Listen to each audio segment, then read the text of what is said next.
காமராஜர் பெருந்தலைவர் காமராஜர்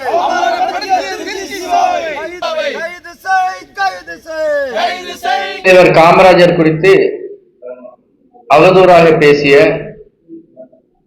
திராவிட முன்னேற்ற கழகத்தினுடைய துணை பொதுச் செயலாளர் பாராளுமன்ற உறுப்பினர் திருச்சி சிவா அவர்களை கண்டித்து குமரி மேற்கு மாவட்ட காங்கிரஸ் கமிட்டி சார்பாக நாங்கள் கண்டனத்தை தெரிவித்திருக்கு இங்கு வருகை தந்துள்ளோம்.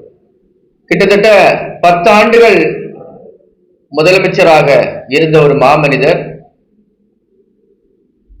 10 ஆண்டுகள் சிறை தண்டனை அனுபவித்த ஒரு மாமனிதர், அவரை ஏழை எளிய மக்களுக்காக பல திட்டங்களை கொண்டு வந்து எளிமையாக நேர்மையாக வாழ்ந்த ஒரு தலைவர்.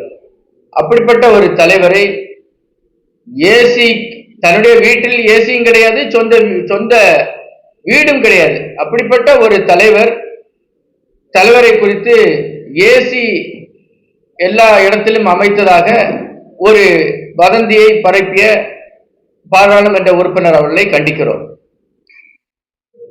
மேலும் அவருடைய தாயாருடைய மறைவு அன்று அவர் தலை மொட்டை அடித்து அந்த வெட்டியான் அவர்கள் வந்து மடிப்பிச்சை கேட்கிறார்கள். கேட்கும்போது அவருடைய சட்டை பையை கை போட்டு பார்க்கிறார், எதுவுமே இல்லை. அவர் அப்படியே உட்கார்ந்து இருக்கிறார்.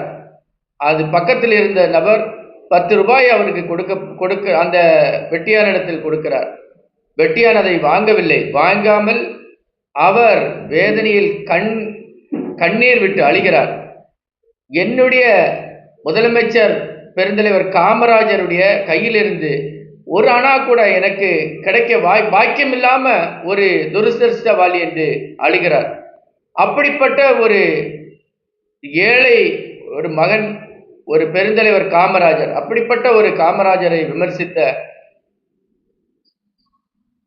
திருச்சி சிவா அவர்களை வன்மையாக கண்டிப்பது மட்டுமல்ல, எங்களுடைய கோரிக்கை திருச்சி சிவா அவர்கள் மன்னிப்பு கேட்க வேண்டும்.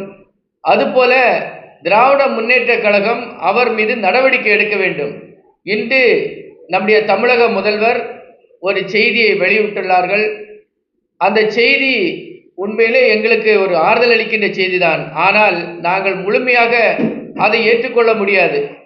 அதில் திருச்சி சிவா அவர்கள் நாங்கள் எங்களுடைய கோரிக்கையான மன்னிப்பு அவர்கள் கேட்கவில்லை. அதுபோல கட்சியும் கண்டிக்கவில்லை.